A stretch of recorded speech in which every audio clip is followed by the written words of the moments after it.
इस कॉइन की तरह होती है अपनी लाइफ। दो साइड होती है इस कॉइन की। अब इस दोनों कॉइन की दोनों साइड में एक जगह होता है नेगेटिव एटीट्यूड और एक जगह होता है positive attitude. A very warm welcome to all of you to Self Selection Board, a one step towards uniform। मेरा नाम है शुभम वाशने और आज कहानी है एटीट्यूड की। अभी जो एटीट्यूड का जो सिक्का होता है जिसमें एक साइड नेगेटिव होती है और दूसरी साइड पॉजिटिव होती है, उसमें इस कॉइन को फ्लिप करने में ताकत इतनी लगती है जैसे इस एक ट्रैक्टर के टायर को लगती है। अगर आपने कभी क्रॉसफिट किया है तो बहुत जान लगती है, पर एक बार ये पलट जाए तो कहानी जैकमा जैसी हो जाती है, अली बाबा के फाउंडर जैसी। अब देखो, इस सिक्के के बारे में जो पहलू है, जो हमारी जिंदगी है, जो सिक्के जैसी है, उसके बारे में हम डीप में बात करेंगे कि एटीट्यूड हम बदलें कैसे और कहाँ कहाँ क्या क्या होने से हमारे एटीट्यूड पे फर्क पड़ता है। अब कहानी में आगे बढ़ने से पहले हम एक कहानी सुनेंगे, एक लड़की या एक लड़के की।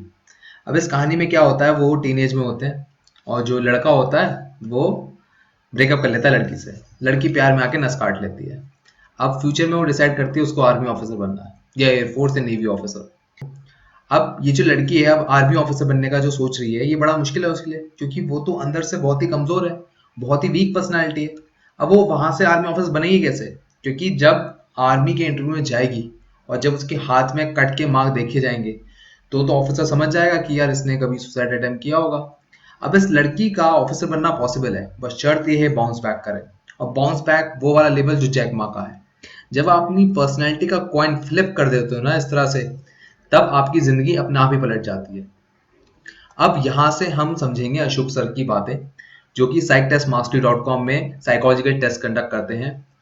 अब ये एटीट्यूड के बारे में क्या बोलते हैं, इस बारे में समझते हैं। जय हिंद सर। जय हिंद शुभम। सर, यहाँ पर मैं डायरेक्टली अगेन मुद्दे पे आ रहा हूँ सर, विदाउट वेस्टिंग टाइम। हमने एक लाइन सुनी है sir, attitude is everything. Please enlighten us with your experience from Psych Test Mastery and SU Gopal Board, sir. Okay, जब हम एटीट्यूड के ऊपर बात करेंगे, ये प्रॉवर्ब तो सबको पता है कि एटीट्यूड डिसाइड्स योर एल्टीट्यूड। जी। आपको लाइफ में जितना ऊपर जाना उतना एटीट्यूड आपको सही रखना चाहिए। ओके सर, यहाँ से काउंटर क्वेश्चन आएगा कि ये EQ, इमोशनल क्वेश्चंस, मतलब इमोशनल इंटेलिजेंस, सॉरी गलत बोल गया, इमोशनल इंटेलिजेंस प्लस एटीट्यूड में क्या संबंध है? इमोशनल इंटेलिजेंस, एटीट्यूड, ये दोनों एक्चुअली ऑलमोस्ट सिमिलर। ओके। लेकिन आपका जो इमोशनल इंटेलिजेंस सिर्फ एटीट्यूड की बात नहीं है, वो एटीट्यूड से आगे आपका रिलेशंस लोगों से कैसे रहता है, आपको अपने इमोशंस को कैसे मैनेज करते हैं और दूसरे के इमोशंस कैसे मैनेज करते हो, वो ईक्यू में ज्यादा आता है। ओके सर, एक बात अगर मोटे मोटे तौर पे पूछना चाहूँ, why the armed forces is the only organization which is more focused on emotional intelligence rather than any other thing? ऐसा क्यों है? पुलिस फोर्स भी क्योंकि एक फोर्स है, पैरामिलिट्री भी है, बट आर्मी ही क्यों, आर्म फोर्सेस ही क्यों? क्योंकि यहाँ पर जो लोग लड़ते हैं, पुलिस में भी लोग लड़ते हैं, लेकिन डिफेंस के सबसे इंपॉर्टेंट ये है, हम लड़ते हैं, किसके साथ लड़ते हो हमको भी नहीं पता। Okay. We are fighting against the unknown. Okay. जब फाइटिंग अगेंस्ट द अननोन, तो वहां पर लोग मेरे साथ कैसे आएंगे, तो मेरे को लोगों का इमोशंस के बारे में थोड़ा जानना चाहिए। अच्छा, चलिए सर, ये तो मोटी मोटी बात हो गई सर, बट एक इंसान का एटीट्यूड तो सर उसके एक्सपीरियंस से बनता है या उसकी किताबों से बनता है, जो वो पढ़ता है, मूवीज वो देखता है। आजकल तो मूवीज का इन्फ्लुएंस भी बहुत ज्यादा हो गया सर। तो आप जो एक एटीट्यूड चाह रहे हैं, राइट, फॉर ऑफिसर, वो आप कौन से सोर्स से चाह रहे हैं? देखो, हमारा जो एटीट्यूड की बात करें एक ऑफिसर का, नॉर्मली हमको ये समझना कि एक इंसान का एटीट्यूड कैसे फॉर्म होता है। उसका सबसे इंपॉर्टेंट है कि उसका जो फिजिकल डेवलपमेंट है। ये हमको भी पता कि कोई बंदा जो फिजिकली हैंडीकैप्ड है या फिजिकली चैलेंज्ड रहता है, उसका जो general outlook of the world is negative ही रहता है। ओके। और दूसरा है इंटेलेक्चुअल डेवलपमेंट। जब इंटेलेक्चुअल डेवलपमेंट की हम बात करेंगे, जब बंदा ज्यादा जानने लगता है, तो अपने आप को ऐसे लगता है कि मैं सब कुछ जानता हूँ, कि तो मैं सबसे ज्यादा हूँ। तो एक टाइप की अरोगेंसी बन जाता है। ठीक। सर एक सवाल यहाँ पर सिंपल सा मेरा ये है कि कुछ एस्पिरेंट पहली बार में रिकमेंड हो रहे हैं, कुछ एस्पिरेंट सातवीं आठवीं 15वीं बार में भी रिकमेंड होते हैं। So is it because of change of attitude और some any other reason? Okay, अगर इसको मैं अगर जवाब देना चाहता हूँ कि दो चीज है। एक चीज है बंदे का जो एटीट्यूड में भी शुरू से सही रहता है, हम्म। लेकिन कुछ कई सारे लोगों का प्रॉब्लम क्या है, approach towards the test. Test को ओके। कैसे अप्रोच करना उसमें प्रॉब्लम आती है। तो इसमें एटीट्यूड की कोई इश्यू नहीं। ओके। और दूसरे टाइप का है जो लोग हैं, सच में उनका एटीट्यूड में शुरू शुरू में प्रॉब्लम लगता है, लेकिन वो बार बार फेल होते होते क्या है, वो अपने आप समझ लेते कि यार हमारा एटीट्यूड सही, अगर सही नहीं रखा तो फिर फेलियर कंटिन्यूस होते रहेगा। ओके। सर यहाँ पर ना मैं, जैसे मैंने आप कहा कि एक्सपीरियंस से भी एटीट्यूड बनता है सर। अब मैं जरा एक वर्स केस लेता हूँ। जवानी का टाइम होता है सर, गलतियां हर किसी से होती हैं। फॉर एग्जाम्पल कोई इंसान है, लड़का हो या लड़की, प्यार में पड़ा हो, उसने धोखा दे दिया और हाथ काट लिया हो। बाद में एहसास हुआ हो कि भाई मैंने तो गलत किया, जिंदगी तो बच गई। अब फॉर श्योर वो उस कटे हुए हाथ के साथ अगर एसएसबी में जा रहा है जहां पर उसका मार्क होगा ब्लेड का, और पीआई ने, पर्सनल इंटरव्यूइंग ऑफिसर ने नोट कर लिया, तो वो बहुत नेगेटिव जाएगा। अब हम ये बात ऑब्वियसली, देखते हैं कि रिपीटर भी रिकमेंड होते हैं, तो क्या उस लड़की या लड़के के रिकमेंड होने की कुछ चांसेस हैं सर? लेकिन it depends on the individual's ability to bounce back. Okay. वो भी एक एटीट्यूड होता है ना, पॉजिटिव एटीट्यूड जब बात करेंगे, जी। नेगेटिव सिचुएशन से बंदा कितना जल्दी निकल के पॉजिटिव में आता है। ओके। चलिए सर, यहाँ तक की बात हो गई। बट मैंने सुना है कि एक एटीट्यूड इंसान का एक चीज पे बहुत डिपेंड करता है, वो है सेल्फ बिलीफ। अगर मैं एक सिंपल सा एक एग्जांपल दूं, most of the students are average, और वो आने वाले एग्जाम जो डिसाइड करते हैं देना है, वो सिर्फ इस बात पे डिपेंड करते हैं कि मैं पास में पढ़ाई में कैसा था, तो मैं वो एग्जाम दूंगा। सिविल सर्विस में तब दूंगा जब मेरा पास रिकॉर्ड पढ़ाई का अच्छा था। या आपने देखा भी होगा, जो पढ़ाई में अच्छे होते हैं वही सिविल सर्विस के लिए ऑप्ट करते हैं। तो ये एक सेल्फ बिलीफ बन गया। दिमाग सबके पास वही है, भगवान ने नॉर्मल दिमाग दिया, बट अब क्योंकि गांठ लग गई है दिमाग में कि ये मैं नहीं कर पाऊंगा, ये मेरी वीकनेस है, तो ये तो एक सेल्फ बिलीफ बन गया। इज इट अ वॉल और just a curtain around your head, कि अगर वो कर्टेन नहीं हटाया तो आप आगे नहीं बढ़ सकते? क्योंकि लगता तो एकदम ओके, सच है वो बात। अगर यहाँ पर भी अब अगर बात करेंगे, हम एक रियलिस्टिक बात ये करेंगे। जब बच्चे को पता कि मेरा पढ़ाई में कमजोरी है, मैं कोशिश करता हूं अपने आप को इम्प्रूव करने के लिए, लेकिन कहां तक मैं इम्प्रूव कर सकता हूँ। एक 40% मार्क लेता है स्कूल में, अभी वो कोशिश करता है कि कम से कम 50-60% लूंगा, तभी मेरा वो फर्स्ट क्लास में आ जाएगा। जी। ऐसे टाइप का बंदा सिविल सर्विस के लिए कोशिश करेगा, लेकिन उसको भी पता कि यार उस लेवल पे हम नहीं है। ओके। जानने के बाद भी कितना मेहनत करेंगे। ओके। बट सर अगर हम यहाँ पर और डिग इन कर दूं, मैंने ये सवाल जानबूझ के इसलिए पूछा था कि पर्सनल इंटरव्यू में पूछा जाता है भाई तुम्हारे नंबर कम है, इतने कम क्यों है? क्योंकि ऐसा आर्मी की बातों से तो ऐसा लगता है कि काबिलियत सब में होती है, तुम अगर नहीं कर पा रहे हो तो उसका मतलब ये है कि तुम इस्तेमाल नहीं कर रहे हो अपनी काबिलियत। देखो, अभी यहाँ पर हम बात करेंगे पर्सनल इंटरव्यू का।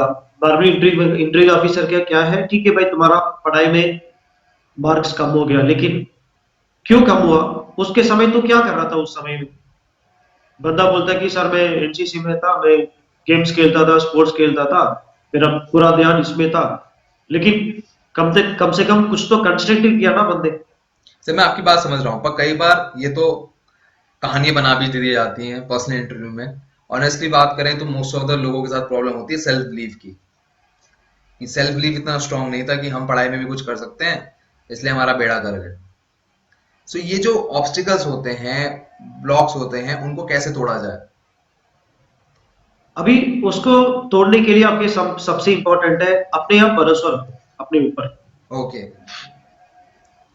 आपको एक काइंड ऑफ जो ओपन माइंडेडनेस होना चाहिए कि मैं सब कुछ मैं सीख लूंगा टाइप। ओके। क्योंकि हम जो अभी एटीट्यूड की बात कर रहे हैं, एक जो होता है कि learning attitude. Okay sir, but यहाँ पर एक काउंटर काउंटर क्वेश्चन मैं कर रहा हूँ। आप और मैं मात्र एक या दो वीडियो या कपल ऑफ वीडियोस ही होंगी पूरे यूट्यूब पे या सोशल मीडिया प्लेटफॉर्म पे जो उस बारे में बात कर रही होंगी। बाकी media houses, other social media platform are influencing people कि यार ये तुम्हारी काबिलियत है और ये तुम्हारी काबिलियत नहीं है। अगर मैं आपको एक बात और बताऊं, एक बड़ी अच्छी बात रहती है हमारे दिमाग के साथ, जो हमारा बिलीफ होता है ना, उसके लिए वो हमेशा प्रूफ ढूंढता रहता है कि वो सही है। फॉर एग्जाम्पल, अगर मैं सेल्फ बिलीफ के बारे में बात करूं, आई डू नॉट रिमेंबर किस महान इंसान ने कहा था, but I remember the words. उन्होंने कहा था कि if fish try to climb the tree, it is impossible. अब एक आम आदमी ने उसके अपनी कैपेबिलिटी से जोड़ लिया है। अगर सोच के देखिए सर, अगर इंसान ने बात मान ली होती तो ना तो वो आसमान में उड़ पा रहा होता और ना ही समुद्र की गहराइयों में झांक पा रहा होता। तो सर ये कहाँ, मतलब ये तो ऐसा बड़ा रोड ब्लॉक सा लग रहा है सर। आप समझ रहे हैं, घूम फिर के मैं वहीं आ रहा हूँ। जब ऐसे सिचुएशन है, फिश पेड़ पे चढ़ नहीं सकता, लेकिन पेड़ फिश के नजदीक भी आ सकता है ना। मतलब सर थोड़ा एक्सप्लेन कीजिए। से फॉर एग्जाम्पल, अगर आपका कुछ करना है लाइफ में, आपने मेहनत कर रहे हैं, लेकिन आपको पता है कि अभी आपके लेवल पे पहुंचने के ऊपर नहीं है, ज्यादा है, हम्म। लेकिन ऐसे नहीं कि वो ऐसे रहेगा, आपका लेवल धीरे धीरे बढ़ेगा। तो टिपिकल एग्जाम्पल है, जब बंदा 19 अटेम्प्ट में जाके एसएसबी क्लियर करता है। जी। अब देखो वो कहीं से शुरू किया होगा, जी। वो धीरे धीरे करते करते अभी 19th अटेम्प्ट में जाके उसने एसएसबी क्लियर कर लिया। जी। तो everything is possible if attitude is correct. मतलब खुद पे विश्वास रखो, दुनिया के लिए कान बंद रखो अपने। Yes, obviously. Okay sir. Sir यहाँ पर मैं थोड़ा डिग इन करना चाहूंगा। एटीट्यूड बनाने के क्या सही तरीके होते हैं? What are the key methods according to you? Okay, एक तो मैंने आपको बोला कि ओपन माइंडेड, दूसरे की बात समझने के लिए कोशिश करना सबसे इंपॉर्टेंट है। अगर आप अपनी बात को लेके घूमोगे, आपका जो रिजिडिटी बनेगा, तो you can never understand what other people have in their mind. Okay. दूसरी चीज है लर्न टू फॉरगिव। तो आपको लोगों का माफ करना पड़ेगा, छोटे छोटे चीजों के लेके बहुत बड़ा करके कोई फायदा नहीं। तो जब हम बात करेंगे ग्रुप माइंडेडनेस, आपको जो टिपिकल एग्जांपल है कि पीपीडीटी, जिसमें आपको क्या करना है, ग्रुप स्टोरी लेना है। तो आप ग्रुप के लिए डिस्कस कर रहे हो, अपने लिए नहीं है, फिर भी वहां जाके इंडिविजुअल स्टोरी को बोलना है, वहीं पर आपका फिश मार्केट बनता है, फिर और ग्रुप आगे नहीं बढ़ता। ओके सर, यहाँ से मैं एक बात काउंटर करना चाहूंगा। जैसे ग्रुप माइंडेडनेस तो आपने एक्शनेबल थिंग कह दी, पर लोग शॉर्टकट अपनाते हैं। ग्रुप माइंडेडनेस में मैं समझ गया, लोगों के साथ चलना है, ठीक है। अब वहां पर वो पोर्ट्रे करने की कोशिश करेंगे, मेरे हिसाब से 1% चांसेस है पोर्ट्रे कर पाएंगे। अगर मैं एक एग्जांपल लूं स्ट्रीट क्रिकेट का, हम लोग हमेशा बचपन में बैटिंग के लिए भागते हैं, बैटिंग नहीं मिली हमें, बॉलिंग नहीं मिली हमें, फील्डिंग में लगा रखा हमको। So there is no group mindedness. So either, मतलब कौन सा सही तरीका है कि उसको रियलिटी में डेवलप कर लिया जाए, या एक पोर्ट्रे या कहें मास्क लगा लिया जाए अपनी पर्सनैलिटी पे, और उस फिर जाके एसबी दिया जाए। कौन सा सही तरीका रहेगा सर? अब देखो, मास्क लगाने से क्या होगा, वो कभी भी मास्क निकल सकता है। ओके। जब मास्क निकलेगा, तो आपका जब मतलब पूरा एकदम बुरा दिखेगा। अच्छा।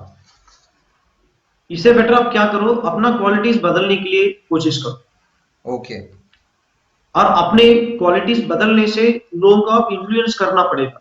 जी, समझ रहा हूँ सर मैं आपकी बात। सर क्या ऐसा हो सकता है, मतलब मैंने अपने केस में ऑब्जर्व किया है, अगर 15 वर्ल्ड क्यू इंसान देखे तो उसको देख के भी पता लग जाता है कि यार मेरे में कमियां हैं कि नहीं है। M I right sir? Yes. तो अगर वो डायरेक्टली, जैसे आपने पहले वाले वर्ड्स में कहा कि वो बेटर एक्शनेबल फॉर्म में करें, मतलब लाइफस्टाइल में ही चेंज लाए, तो वो चेंज हो जाएगा। Am I right sir? Yes. Okay sir. Sir यहाँ तक की तो बात हो गई। अब यहाँ से जो कहानी शुरू होती है सर, वो आती है इन्फ्लुएंस ऑफ योर ग्रुप। हमने अभी इन्फ्लुएंस के बारे में बात की सर।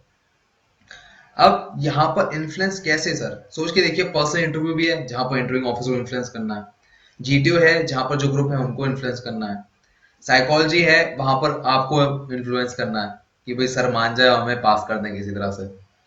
पर है क्या ये? इन्फ्लुएंस करना हम ये समझते हैं कि जब हमारी बात दुनिया सुनती है उसे इन्फ्लुएंस करना कहते हैं। इन्फ्लुएंस कभी भी कन्वेंशनल नहीं होता, मतलब ऐसा नहीं कि एक बोले और दुनिया सुने। इन्फ्लुएंस आपके एक्शन, आपके एटीट्यूड, आपके बोलने के तरीके, इन सब से मिलके होता है। आपका व्यवहार कैसा है दूसरों की तरफ, वैसे भी होता है। अगर आप ऐसे इंसान हो जो हमेशा ही कड़वे शब्द बोलते हो, आप ऐसे इंसान हो जो ग्रुप के साथ कभी जेलअप नहीं होना पसंद करते, तो आप कभी इन्फ्लुएंस नहीं कर सकते। और यही हमारी है सिक्स्थ बुलेट, जिसके बारे में बात करेंगे 22 फेब को रात को 8 बजे। मेरे लिए कोई मैसेज हो इंस्टाग्राम पर आप मैसेज करिए, या कमेंट सेक्शन में #वास्टिंग करके कमेंट सेक्शन में डालिए। मैं लेता हूँ आपसे विदा। जय हिंद, टेक केयर, बाय बाय। मैं उनको रोज सोचता हूँ, मैं उनको रोज सोचता हूँ। वो है अंतिम पगों के निशान।